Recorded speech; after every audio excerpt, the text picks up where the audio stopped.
No pronunciamento sobre o evento de 90 anos do salário mínimo, o presidente Lula disparou críticas contra as atividades que surgiram com a internet. De volta a Brasília com o André Anelli, os jogos de azar estão na alça de mira do presidente ou seria no encalço do presidente? André. Inclusive, o presidente Lula já fez um aceno ao Banco Central ao defender a fiscalização das casas de apostas online, as chamadas bets. Lula voltou a cobrar a taxação dos sites, se dirigindo à autarquia monetária para que, nas palavras dele, essa gente pague pelo menos imposto no Brasil. As declarações ocorreram na cerimônia de 90 anos do salário mínimo, cerimônia que aconteceu no Rio de Janeiro, na qual também estava presente o presidente do Banco Central, Gabriel Galípolo. Lula destacou o que considera como efeitos nocivos das casas de apostas online. Desde pequeno, eu ouço os religiosos dizerem, e eu também professava o mesmo discurso, de que o Brasil não poderia ter cassino. O que aconteceu? O cassino entrou dentro da casa da gente para a criança de 10 anos pegar o telefone do pai e jogar. Com essa quantidade de bets que foram criadas aí, que está tomando conta do futebol, que está tomando conta da publicidade e que está tomando conta da corrupção desse país, porque vocês estão vendo o trabalho do Banco Central tentando fazer com que essa gente pague pelo menos os impostos desse país. A regulamentação das apostas online partiu do próprio governo Lula. A fiscalização e as punições relacionadas à regulamentação do setor cabem ao Ministério da Fazenda, que é vinculado diretamente aqui à Presidência da República. Tiago. André, fica aí, daqui a pouquinho você traz uma outra declaração sobre redes sociais que o presidente Lula deu, mas antes eu vou girar os nossos comentaristas, Denise Campos de Toledo, a Dora e o Kobayashi. Bom, Denise, o presidente Lula não é a primeira vez que faz críticas às bets e tal, mas ele tenta elevar o tom um pouco em relação a isso e, claro, tenta dar um ar que o governo está tentando proteger as famílias, enfim. É importante, Tiago, eu concordo com parte das críticas do presidente, vale lembrar que já houve aumento da tributação, mas de uma forma muito gradual, o aumento da alíquota mais efetivo vai ser só no ano que vem.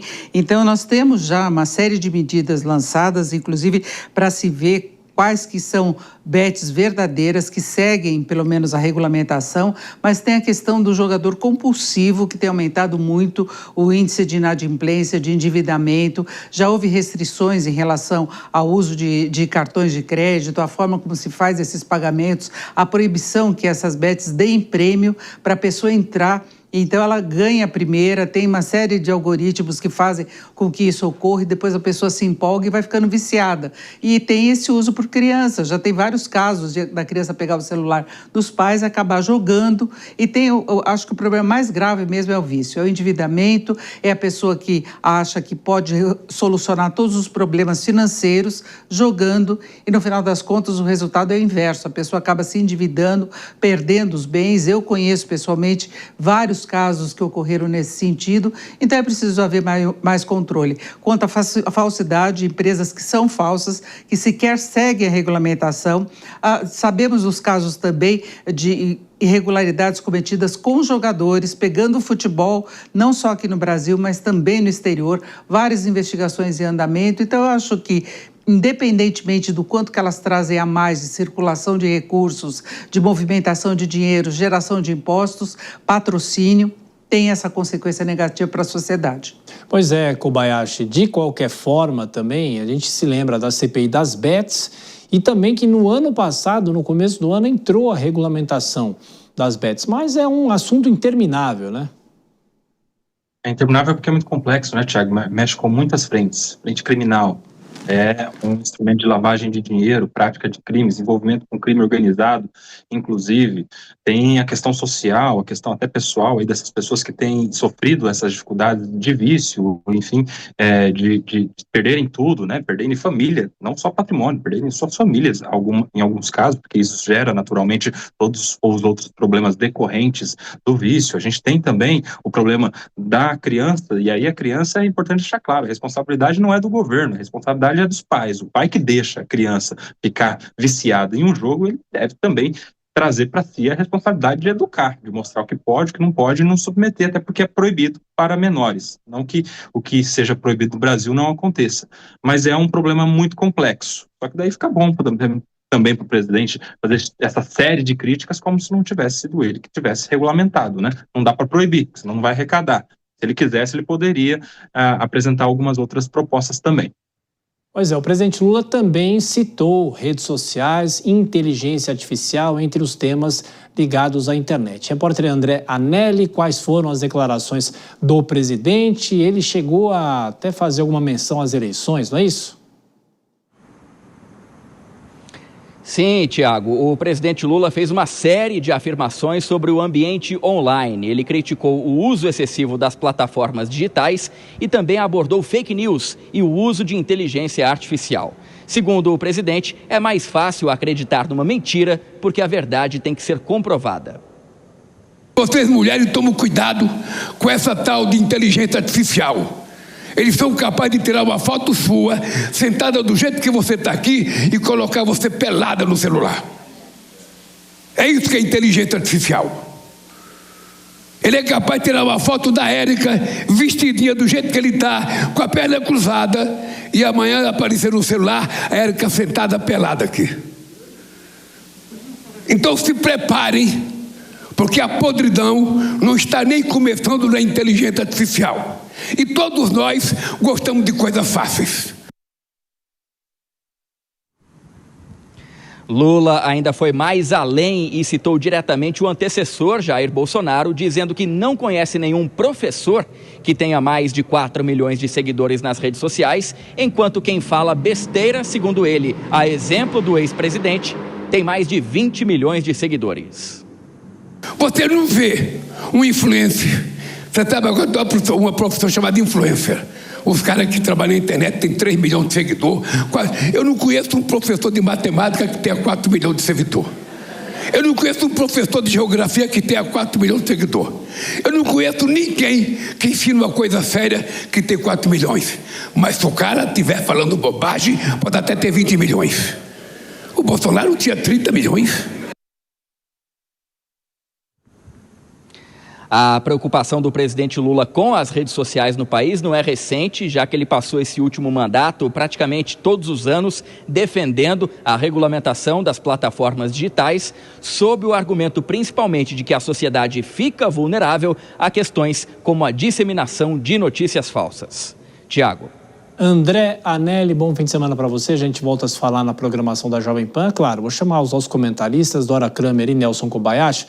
Ô Dora, claro que a gente já viu uma discussão interminável, jurídica, e o Koba pode falar mais com mais propriedade em relação a tudo isso que a gente vem acompanhando discussão sobre as redes sociais aqui no Brasil. Agora, o presidente Lula faz uma crítica e cita o ex-presidente Jair Bolsonaro.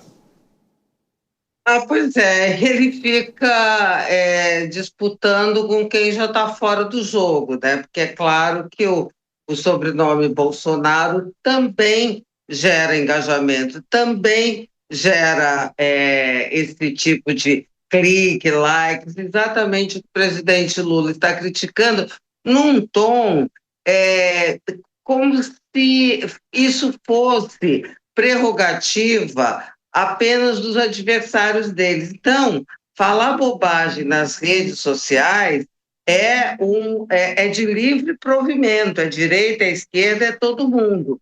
Agora, não tem só esse aspecto. Eu acho que muito reducionista essa imagem de que a inteligência artificial só serve para o mal.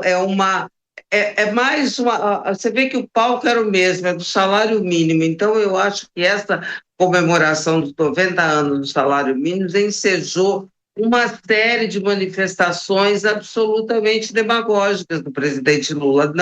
Que não haja razão para criticar o uso de redes sociais. Agora, não o determinado tipo de uso. Agora, o uso, criticar as redes sociais como se ela fosse mal em si, ora, isso então não justificaria, teria de ser criticado o próprio governo, que tem um setor exclusivamente dedicado a isso, ao manejo das redes sociais, que são uma realidade. Mas esse discurso inflamado e, na minha opinião, um tanto raso, tem o objetivo só de fazer uma demonstração de preocupação que não tem um fundamento muito sólido. E, Kobayashi, o Congresso e o Supremo, que também já entraram nesses debates, mas são discussões que não avançaram da forma, talvez, como deveriam ter avançado, Koba? Nem no Congresso, nem no Supremo, né? No Congresso a gente teve o projeto de lei da regulamentação das redes, que não foi adiante, porque se fosse levado adiante seria arquivado. A oposição já tinha garantido ali que conseguiria a maioria de votação para não aprovar o PL que estava sob a relatoria do Orlando Silva, ainda que já tivesse conseguido a urgência, não conseguiria aprovar, tanto que ele pediu para tirar e nunca mais voltou para votação. No Supremo eles regulamentaram o Marco Civil da Internet, de alguma maneira, né, dando interpretação para alguns artigos e determinando que cada ofendido notifique a plataforma para que ela retire conteúdos do ar, sob pena da plataforma se responsabilizar. Mas isso é fora crimes contra a honra, injúria, calúnia e difamação, por exemplo. Mas chama muito a atenção a fala do presidente Lula, porque, de fato, ele banaliza, né, como se inteligência artificial fosse só por mal, enfim, cita que não tem professores, não conhece professores com 3 milhões de seguidores. Eu conheço vários, tem muitos professores. Aliás, esse é um benefício das redes sociais. Deu voz a muita gente boa também. Muitos professores que ensinam sobre geopolítica, sobre educação financeira, sobre sistemas de empreendedorismo, por exemplo, são os que mais chamam a atenção e é por isso que tem mais seguidores. Está cheio nas redes sociais. E aí cada pessoa escolhe o que segue, né? É uma questão até de liberdade.